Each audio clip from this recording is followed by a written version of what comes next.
কেন কোরআনে এটা অবতীর্ণ করলেন আল্লাহ? এটার একটা সার নির্যাস কথা বলছি, শুনেন। আরব যখন রাহমাতুল লিল আলামিন নবীজি আসলেন, ওই সময়টা হচ্ছে আইয়ামে জাহিলিয়াতের যুগ। ও আইয়ামে জাহিলিয়াতের যুগ এমন ছিল যে মেয়ে সন্তান যদি দুনিয়ার মধ্যে আসতো, জীবন্ত তাকে কবর দেওয়া হতো। যে বাইরে হজে গিয়েছেন তারা দেখেছেন মক্কাতুল মুকাররমা খানে কাবা পশ্চিম পাশে, পশ্চিম উত্তর পাশে একটা জায়গা আছে, পশ্চিম উত্তর পাশে একটা জায়গা আছে। ওই জায়গাটার নাম হচ্ছে মাকবারাতুল হাইয়া।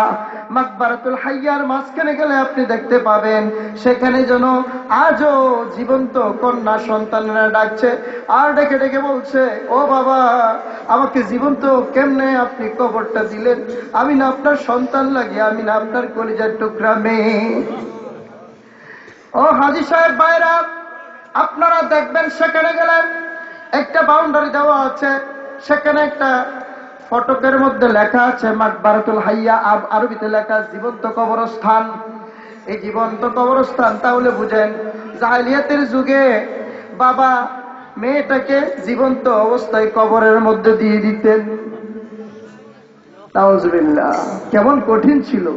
ঠিক তখনই একদিক দিয়ে ভালো ছিল, ওই দিকটা হচ্ছে সাহিত্য চর্চা ছিল। সাহিত্য চর্চা করতেন। সাহিত্য চর্চা কেমন করতেন? সাহিত্য চর্চা করতেন, কবিতা রচনা করতেন। কবিতা রচনা করে আমাদের দেশে মেলা হয়, বৈশাখী মেলা, কালী মেলা হয়, বৈশাখী মেলা হয়, আবার উৎসব মেলা হয়, বইয়ের মেলা হয়, বিভিন্ন মেলা হয়। মেলার মধ্যে অনেক রকমের বিভিন্ন উপাদান পাওয়া যায়। তখন আরব দেশে উকাজ নামক স্থান ছিল। মক্কা থেকে উত্তর পাশে একটা জায়গার নাম ছিল উকাজ। উকাজ নামক স্থানে একটা মেলা বসত। ওই মেলাটা কোনো বস্তুর মেলা ছিল না, গরু মহিষের মেলা ছিল না, মূর্তির মেলা ছিল না, হাট বাজার এমন ছিল যেখানে সাহিত্যের মেলা হতো, সাহিত্য রচনা করা হতো, কবিতা রচনা করে সেখানে প্রতিযোগিতা হতো সবচেয়ে ভালো কবিকে, কে সবচেয়ে বেশি ভালো জানেন। একজন কবি নতুন একটা শব্দ সেখানে লটকাইয়া দিতেন, বলতেন, এই শব্দটা আমি রচনা করেছি, এর অর্থ কে পারো দেখি। অন্যরা বলতো, না এটা তো পারি না, এটা তো আর পাই নাই কোথাও, এমন শব্দ তো আর কোথাও পাই নাই। তখন তিনি বলতেন এটা শব্দের অর্থ এবং আমি, তখন তিনি শ্রেষ্ঠ কবি হয়ে যেতেন। ঠিক সেই সময় রাহমাতুল লিল আলামিন নবীজিকে কাফেররা শ্রেষ্ঠ কবি বললাম। রাহমাতুল লিল আলামিন নবীজি তখন শ্রেষ্ঠ কবি হওয়ার জন্য আল্লাহ পাক কিছু শব্দ উচ্চারণ করলেন, যে শব্দগুলির অর্থ আর কেউ জানে না। এই শব্দগুলিকে বলা হয় হুরুফুল মুকাত্তাত, আলিফ লাম মিম। হে মক্কার কবিরা, হে মক্কার সাহিত্যিকেরা, তোমরা বলো দেখি আলিফ লাম মিম, যালিকাল কিতাবের আগে যে আলিফ লাম মিম, আলিফ লাম মিম শব্দটা সাদ, ইয়াসিন, আলিফ লাম মিম, আলিফ লাম সাদ, হা, এরকম শব্দ আছে না কোরআন শরীফের মধ্যে? এবার বলো দেখি আলিফ লাম মিমের অর্থ কি, তোমরা একটু বলো। তারা একত্রিত হয়ে বলল, না, এটা সম্ভব না, এটা এমন শব্দ যে শব্দের অর্থ আর কেউ জানে না মুহাম্মদ ছাড়া। চিৎকার করে বলেন সুবহানাল্লাহ। কোরআনকে মূল ধরার জন্য ডক্টর মরিস বুখারী, ফরাসি দার্শনিক ডক্টর মরিস বুখারী কোরআনকে ভুল ধরার জন্য আরবি শিখলেন। আরবি শিখে আলিফ থেকে একেবারে ইয়ে পর্যন্ত, আলহামদু থেকে নাস পর্যন্ত কোরআন কমপ্লিট গবেষণা করলেন। গবেষণা করে একটা বই লিখলেন, বইটার নাম দিলেন holy the Quran, Bible the science. বন্ধুরা আবার মনোযোগ দিয়ে শুনেন, holy the Quran, Bible the সায়েন্সের মধ্যে লিখলেন, there are no book in the world that is pure but the Quran is the most read book in the world. এটা এমন একটা গ্রন্থ যার মধ্যে বিন্দুমাত্র সন্দেহের অবকাশ নাই। কে লিখলেন? Doctor Morris Bukhari. যে ব্যক্তি কোরআনকে ভুল ধরার জন্য আরবি শিখলেন, গবেষণা করলেন, শুধু পড়েন নাই, গবেষণা করে বললেন এটার মধ্যে বিন্দুমাত্র সন্দেহের অবকাশ নাই। There are no book in the world that is pure, এটাই পিওর, খাঁটি। এটা অধিক পঠিত গ্রন্থ, এর চেয়ে বেশি কোন গ্রন্থ পৃথিবীতে পাঠ করা হয় না।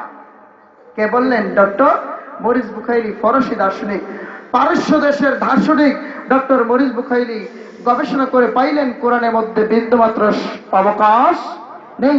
সেখানে আল্লাহ পাক ভূমিকার মধ্যে বললেন, দুনিয়ার লেখক ভূমিকার মধ্যে লেখে, আমার বইয়ের মধ্যে ভুল থাকলে কেউ বিজ্ঞ পাঠক যদি ভুল ধরেন তাহলে জানিয়ে দিলে পরবর্তী সংস্করণে এটাকে সংশোধন করার চেষ্টা করব।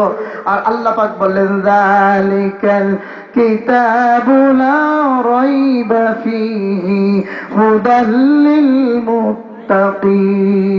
চিৎকার করে করে বলুন সুবহানাল্লাহ। আবার আল্লাহ ডাক দিয়া বলেন, ও বান্দারা, তোমরা জেনে রাখো, এমন কিতাব আমি পাঠাইলাম যার মধ্যে বিন্দুমাত্র সন্দেহের অবকাশ নাই, এর মধ্যে বিন্দুমাত্র সন্দেহের অবকাশ নাই। এমন একটা গ্রন্থ তোমার কাছে পাঠিয়ে দিলাম, তোমাদের কাছে পাঠিয়ে দিলাম, যে গ্রন্থটা পিওর, এটা খাঁটি, এটা বেশি পঠিত, মুত্তাকিনদের জন্য হেদায়েতকারী। মুত্তাকিন কারা? এরপরে আয়াতে আল্লাহ পাক বলতেছেন, আল্লাযীনা ইউমিনুনা বিল গায়বি ওয়া ইউকিমুনাস সালাতা ওয়া মিম্মা রাযাকনাহুম ইউনফিকুন। আল্লাহ পাক মুত্তাকিনদের বর্ণনা করতে গিয়ে, মুত্তাকিনদের বৈশিষ্ট্য বর্ণনা করতে গিয়ে 5টি বৈশিষ্ট্য বর্ণনা করেছেন। এর মধ্যে আমি 3টি পড়েছি। একটা হচ্ছে অদৃশ্যের উপর বিশ্বাস স্থাপন করা, ঈমান আনে, অদৃশ্যের উপর বিশ্বাস স্থাপন করে ঈমান আনে। 2 নাম্বার হচ্ছে নামাজ কায়েম করে। আমার আসল জায়গায় আমি চলে এসেছি। ঈমান আনে। ঈমান আনা কি? ঈমানটা কি? 2-3 মিনিটে একটু সার নির্যাস কথাটা উপস্থাপন করতে চাচ্ছি। ঈমান হচ্ছে যা দেখা যায় না, ধরা যায় না, ছোঁয়া যায় না, অনুধাবন করা যায় না, অনুভব করা যায় না, ওই বিষয়টার উপরে বিশ্বাস স্থাপন করা, ওটার নাম হচ্ছে ঈমান। যেমন 2 কাঁধের মধ্যে 2 জন ফেরেশতা আছে, আমরা দেখি না, ধরতে পারি না, ছুঁইতে পারি না, ঠান্ডা গরম অনুভব করতে পারি না, সুঘ্রাণ পাই না, জিহ্বা দ্বারা স্বাদ অনুভব করতে পারি না। এটার নাম হচ্ছে বিশ্বাস স্থাপন করার নাম হচ্ছে ঈমান।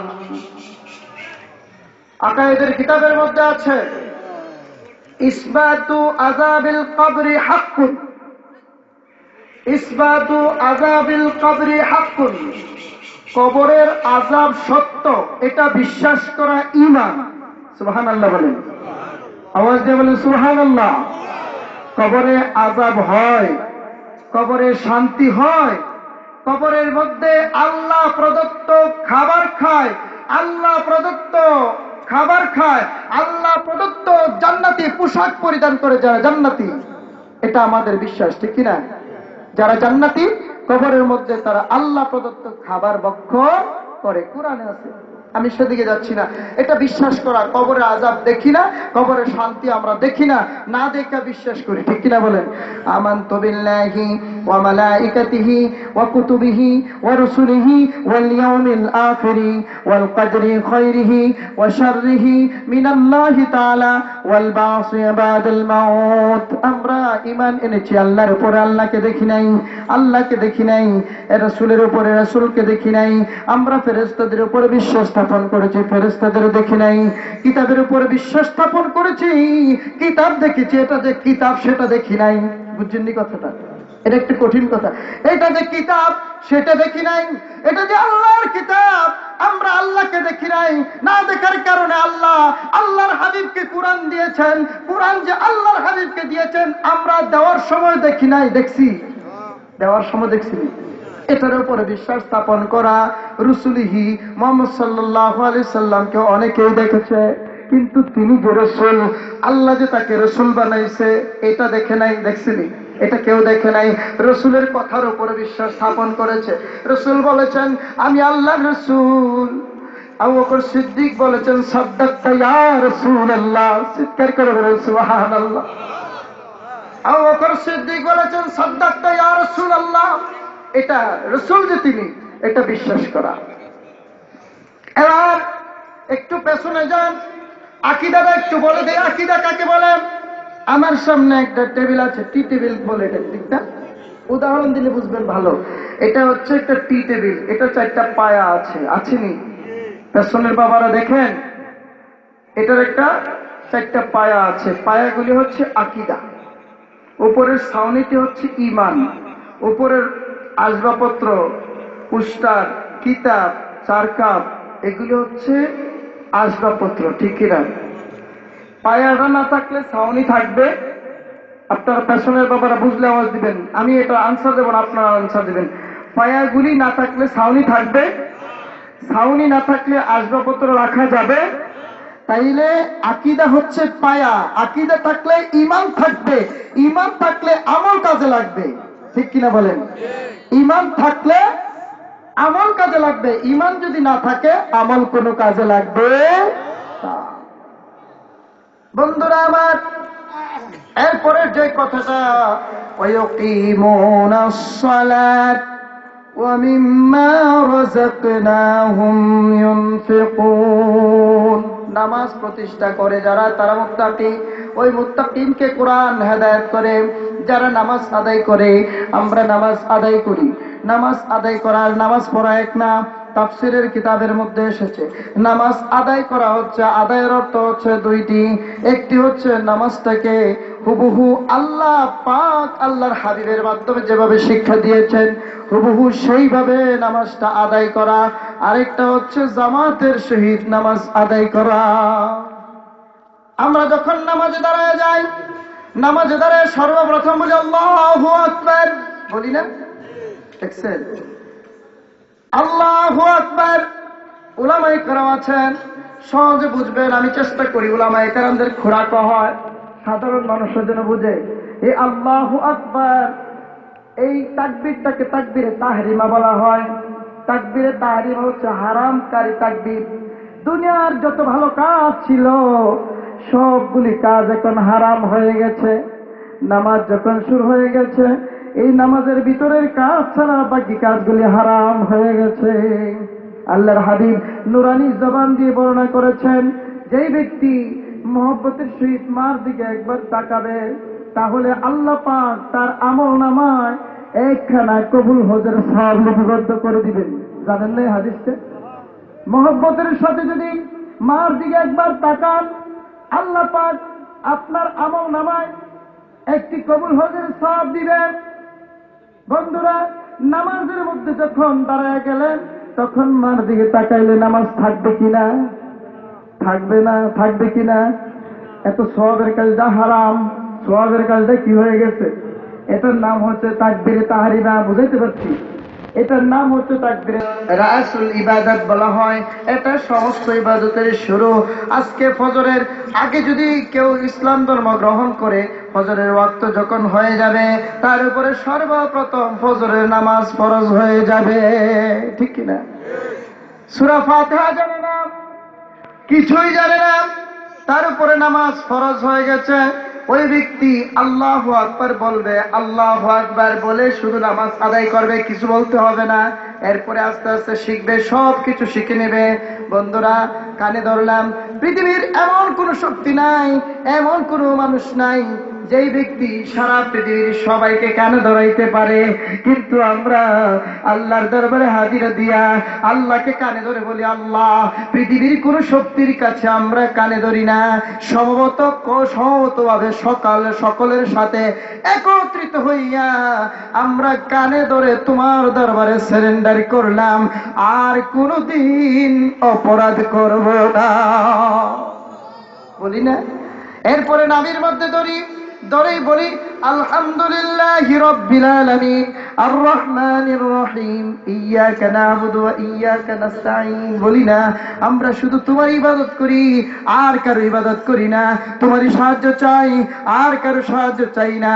হে আল্লাহ, তুমি সমস্ত সৃষ্টি জগতের রব। আমি অস্তিত্ব ছিল না আমার অস্তিত্ব থেকে আমাকে অস্তিত্বে তুমি দান করেছো, ঠিক কিনা? আপনাকে আমাকে আল্লাহ ইচ্ছা করলে সরাসরি জান্নাতে পুরো বডি দিয়ে একটা মানুষ বানিয়ে দিতে পারতেন, কিন্তু তা করেন নাই। আল্লাহ পাক আমাকে আপনাকে একটা নাপাক পানি দিয়ে তৈরি করছে। কি দিয়া? ইন্না খালাকনাকুম মিন